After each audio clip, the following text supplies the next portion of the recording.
Ampuliriza omulungi, nkwaniriza mu katabo kaffe Buhali Butamanya. Katono nnyo okujjukizaako ku ebyo bye twafundikirirako mu kitundu kyaffe ekyayita. Nali mmaze okubeera nga nzigirwa omulimu gw'obwa boy office mu ofiisi ya DC, era ng'okubyo nali nsinzidde okubeera nga nkakalabya emirimu gy'obutaputa, era nagenda nga mu safaari ez'enjawulo ne ba DC abataali bamu nga nze mbataputira bye baali baagala okutuusa eri abantu b'oku byalo, oba oliawo n'okumutaputira abaami bye baali bamutuusaako. Nali nfunyeeyo omuwala gwe nali mmaze okuganza eyali amanyiddwa nga Faisi Nannono. Ono nno nali mukunkumuddemu abaana 3 era nga ye mukyala agantokoseza eka. Naye lwali olwo munywanyi wange bwe twakolanga era bwe twapekukanga awamu eyali amanyiddwa nga Buteeraba najja akyalirwa mwannyina eyali amanyiddwa nga Nakitto. Ono omukwano ne gulabika nga gwali gutandise okutusaza mu kimu. Nkwaniriza mu kitundu kyaffe ekyokusatu eky'essuula yaffe nfuna omulimu mu ofiisi ya DC. Mu nnyumba Nakitto mwe yasulanga nange mwe namusanganga, emboozi n'egwa amakerenda. Yali munywi nnyo wa bbiya. Mu nnaku 10 ze yamala ewa Buteeraba namuweeramu eccupa za bbiya 20. Bwe yaddayo ewaabwe yamalayo wiiki 3 n'akomawo. Mu kiseera ekyo ng'amaze okudda nange ewange nali sikyatereerayo. Lwali lumu Nakitto n'aŋŋamba nti, "James, lwaki tetugendako mu bbaala ne tukyusa ku bulamu?" Omukwano baagwogerako dda nti gutta bingi bw'enkukunyi emegga embwa. Nange saasobola kugaana Nakitto kye yali ayagala. Bwe twatuuka mu bbaala gye baayitanga Paradise, omuwala omuweereza eyali yeemyusizza emimwa ng'ali mu yunifoomu enjeru n'ajja mu maaso gaffe. Bwe yatunula ku Nakitto amangu ago n'asunguwala n'atubuuza nga yenna akaladde nti, "Baweerezeeyo ki ssebo?" Konze nti, "Oyo muleetereyo bbiya 3, nze ompeyo Pepsi Cola 1." Awo Nakitto we yamugambira nti, "Wamma nnyabo, muleetereyo giini 2 ne bitter lemon." Ebyo yabyogera ajja n'ensimbi mu kaleega ez'okungulira omwenge gwe yayagala ntandikireko. Omwenge gwampoomera nnyo kyokka gwankwata mangu. Bannange Buteeraba ne Jemba n'abalala bwe bajja mu bbaala ne balaba nga nkutte akagiraasi, baakuba bukubi mu ngalo olw'essanyu. Ku olwo nange nasanyuka nnyo okuwulira nga muli nkyuseeko ate nga ne bannange basanyuse okundaba nga nnywa omwenge, kubanga buli kiseera bansekereranga olw'obutanywa nabo. Bwe nadda eka, Faisi n'ayagala okuleetawo omutawaana, omanyi naddayo ku ssaawa nga 6 ez'ekiro. Bwe yawulira ng'omwenge gumpunyako n'aŋŋamba nti, "Gwe nno obwo obwenzi obukutambuza sserebu bw'onoobussaamu omwenge onoosobola?" Konze nti, "Ebyo tebikukwatako n'akatono." Ko ye nti, "Tebinkwatako bitya ng'engoye ze nsiibamu nzikuba biraka? Abakazi abalina abasajja bwe bati bambala nga nze. Ye eno ye nnyumba ggwe kusanyusa okusulamu?" Nalaba yeeyongera okutulumuka, nze ne neesirikira. Yali amaze n'okumanya nga bwe njagala Nakitto. Okuva olwo neeyongerera ddala okunywa omwenge ne sigala nga tuli ne Nakitto n'ab'ekinywi kyange abalala. Bbiya namuyigira mu mwezi gumu. Buli lwe nagendanga ewa Nakitto nga nsanga nterekeddeyo akanguya.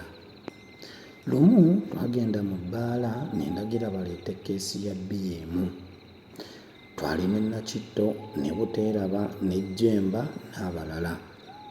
Keesi eyasooka bwe twagimalaawo ne mbagamba okutuwaayo endala, nayo ne bagireeta ne tugitandika. Mu kiseera ekyo Nakitto we yafulumirako ebweru okweddaabiriza. Abawala ab'omu bbaala baali bamaze okunjogerako nga bwe mpeza obusimooni. Omuwala oli eyatutunuulira obubi olulala bwe yalaba nga Nakitto avuddewo, n'ajja mangu Nakitto we yali atudde n'aŋŋamba nti, "Ssebo, ennyonta enzita." Ko nze nti, "Ggyamu eccupa onywe." Yali yaakagiggyamu bw'ati, Nakitto n'atuuka n'enkulabira bwe yeewaga. Yasooka kufungiza kiteeteeyi, n'akwata mu mbinabina n'anyeenyembwa n'agamba nti, "Kasolo ng'ojooga okutuuza Kamalaaya we mbadde ntudde n'okaweerawo n'omwenge? Nkasambe oba nkalume?" Omuwala yaddamu nti, "Obwo obugulu obukulinga obwannamunye busambaani." Nakitto teyalwa, n'asika omuwala ku ntebe n'akwata ekiteeteeyi kye n'akiyuza bijjwa okuva waggulu mu bulago okutuuka wansi. Omuwala yayamira bwamizi Nakitto bikonde n'amussaako n'omutaka w'ensambwe. Abaali mu bbaala bonna baavaayo okwerolera. Nze nalaba siibasobole ne ŋŋamba omukulu w'omu bbaala nti, "Ssebo, abo bataase." Bwe baamala okubaawukanya, buli omu n'agenda ng'alagiriza munne nti, "Singa mukandekedde ne nkamenyaamenya." Ekiro ekyo twanywa siringisi 120 ze twasuula mu jjuuke bokisi zaaweeranga 2. Enkeera Nakitto namutwala mu ddwaliro ne bamujjanjaba. Baamukuba empiso nnya okuziyiza amannyo okumutanirira. Kyokka yanvuma nnyo ng'agamba nti nze namuwendulira bakazi bange okumukuba. Okumuwooyawooya namugatta siringisi 10. Omukwano gwaffe bwe gwamala okuddawo ne tuddamu okunywa omwenge gwaffe nga bulijjo, naye nga tugunywera mu bbaala ndala eyayitibwanga Blue Nile. Kyokka nze saamanya nga munnange obusungu bw'okumulumira mu bbaala yabusiba ku mwoyo ng'alinda yeesasuze mu ngeri etuukana n'olugero olugamba nti, "Akufumbira ey'omutwe, omufumbira ya bigere ne mwenkanya evvumbe." Okwagala okunnumya ennyo ye yakwana munnange Jjemba bwe twanywanga. Nalwawo okumanya nga Jjemba ayinza okwagala omukazi gwe yamanya nga mukazi wange nnamba 2. Kale oluusi namutumanga n'okumutwalira ebirabo bye nabanga mmugulidde ng'ennyama, sukaali, sabbuuni n'ebirala. Omukwano gwa Nakitto ne Jjemba naguvumbula mu ngeri etaali ngenderere. Olwatuuka nga DC gwe twali tutuumye Kanojjo antegeeza nti mu nnaku 5 ajja kugenda mu ssaza ly'e Bulyakibe amaleyo ennaku 4 ng'asonyiwa abakadde omusolo nti naye nze gw'alitwala mu safaari eyo. Akawungeezi k'olunaku olwaddirira nakamala ne Nakitto nga tusanyuka, era olwo ne namutegeeza nti mu nnaku 4 ngenda kuba ne DC ku safaari e Bulyakibe gye tulimala ennaku 4.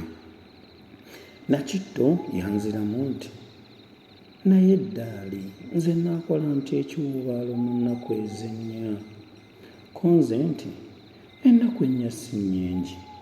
Ko ye nti, "Anti olabye ggwe olibeera eyo nga bakwaniriza, kyova ogamba nti ennaku 4 si nnyingi."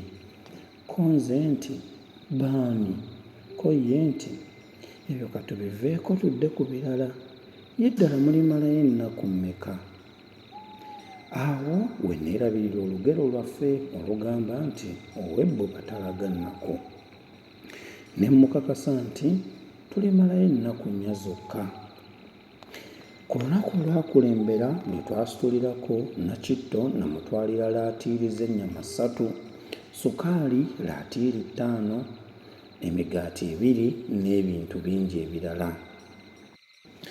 Mu kiro kye twasooka okusuula e Bulyakibe, obusiri nga 3 mwe bwalumira ku bwana Kanojjo n'atandika okutya nti omusujja gw'ensiri gujja kumukwata gumuviiremu obulwadde bwe bayita black water fever.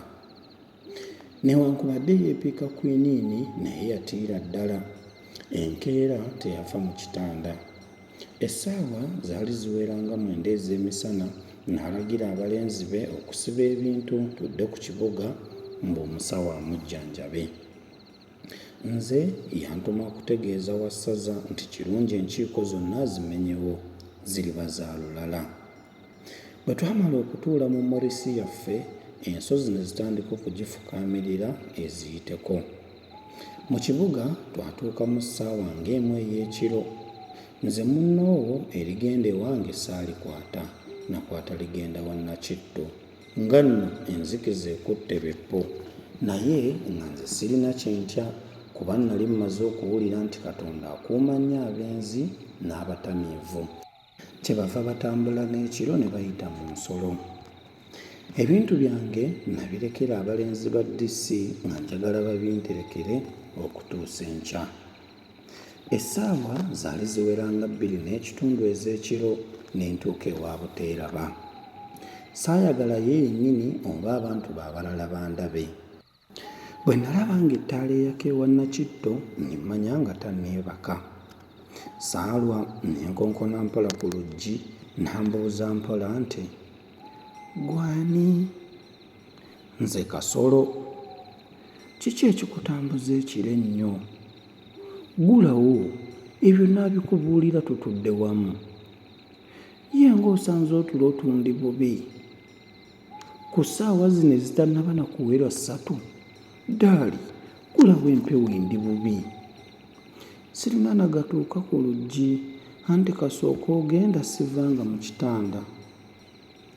Mu lunaku luno olumu olwalidde obutasobola na kunzigulirawo, mwattu nziguliraawo. Nkugambye nti nze sirina nagakuggulirawo. Mpozzi ng'olina omusajja mu nnyumba. Omusajja atya?